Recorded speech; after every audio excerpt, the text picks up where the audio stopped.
Secrets lie sealed beneath the stone floors of ancient cathedrals.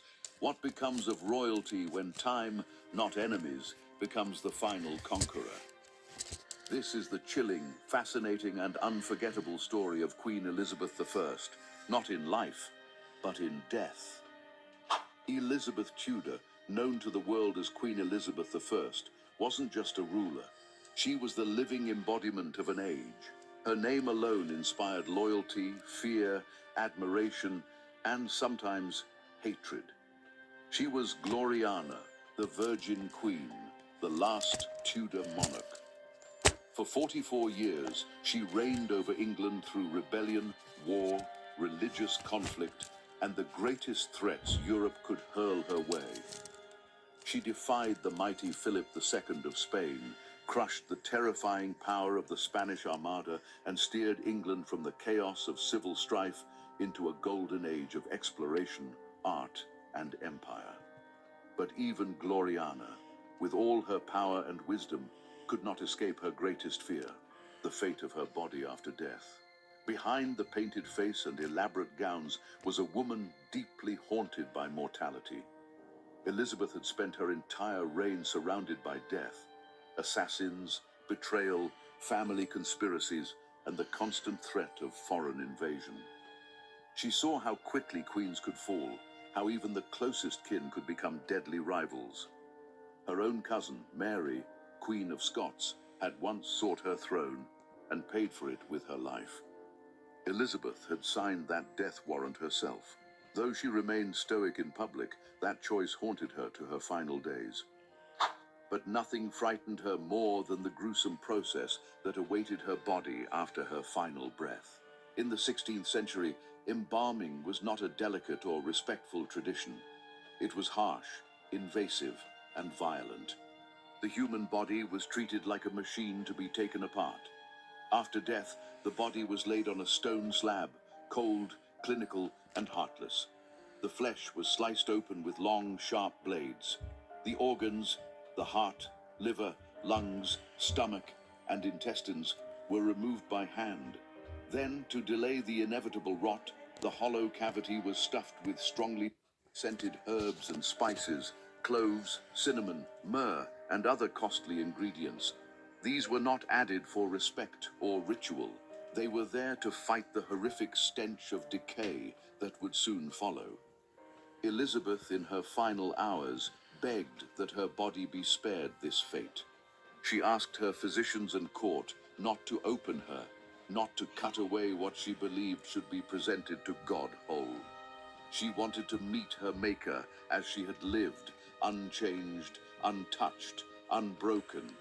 But death does not negotiate. On the 24th of March, 1603, Queen Elizabeth I died. And with her death, all the commands and protections of her royal office vanished. The physicians and surgeons, bound by duty and practicality, carried out what had to be done. Her body was taken to the embalming room. There, her chest was opened.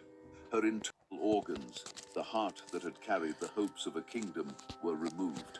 Her stomach, liver, and intestines were taken out, and in their place, fragrant spices were packed tightly.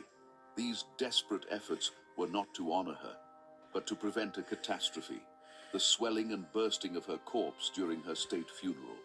Without this intervention, the pressure of gases inside her decomposing body could have turned her coffin into a time bomb. The risk was real.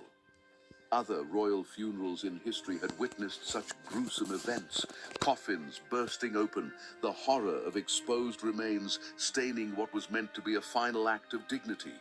The embalmers dared not let Elizabeth's farewell become such a nightmare.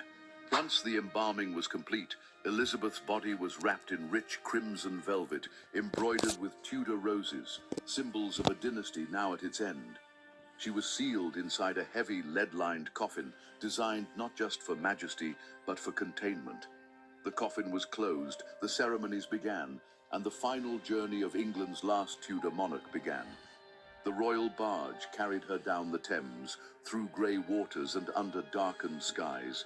Thousands stood silently along the riverbanks, mourning their queen. The scene was solemn, beautiful, and deceptive. Those closest to the barge whispered of a strange, clinging scent, a sickly sweet odor drifting from the coffin, barely contained by the lead casing. Even in death, Elizabeth's body reminded the world of its frailty. The gases of decay were seeping through cracks no eye could see, carried on the breeze alongside her fading legacy. Had the coffin failed, had the lead shell split apart under pressure, England would have witnessed a moment of dreadful horror, the sudden explosion of its most revered queen, her remains scattered before her people. But the coffin held just enough. Elizabeth was interred at Westminster Abbey, beneath the towering stones of that sacred place. Her tomb, magnificent and peaceful on the outside, promised eternal rest. But centuries later, the silence of her resting place would be shattered. In the late 1800s, during the reign of Queen Victoria, a man named Dean Arthur Stanley was granted permission to explore the sealed royal tombs beneath the abbey. Curiosity had gripped the Victorian imagination. History was being unearthed, literally, and Stanley, lantern in hand, ventured into the cold, dark underworld of England's royal dead. The air was thick with the scent of centuries. The walls were heavy with silence.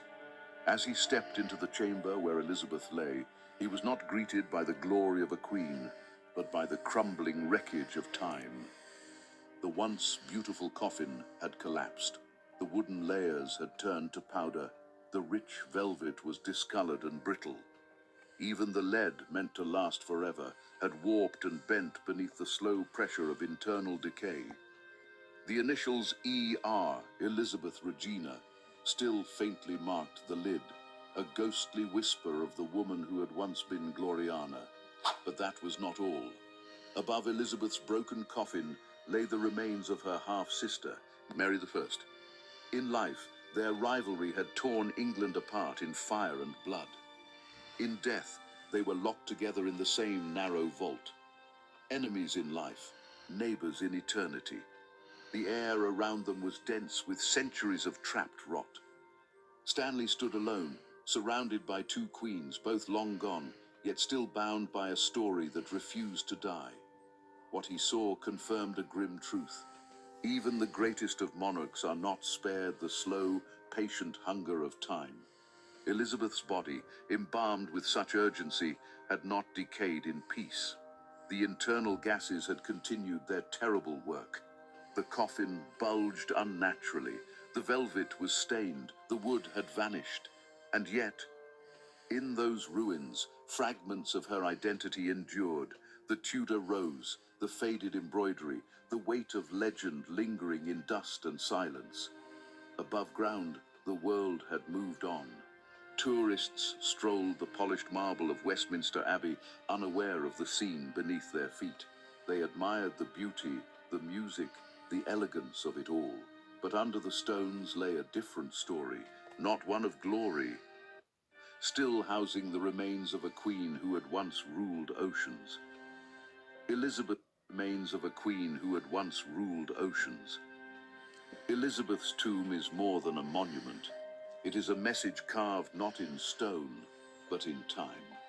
A reminder that even the greatest rulers must surrender to the earth, that velvet fades, that lead bends, that flesh, no matter how royal, succumbs to nature's final claim. Her legacy endures in books, in paintings, in the story of an era she defined.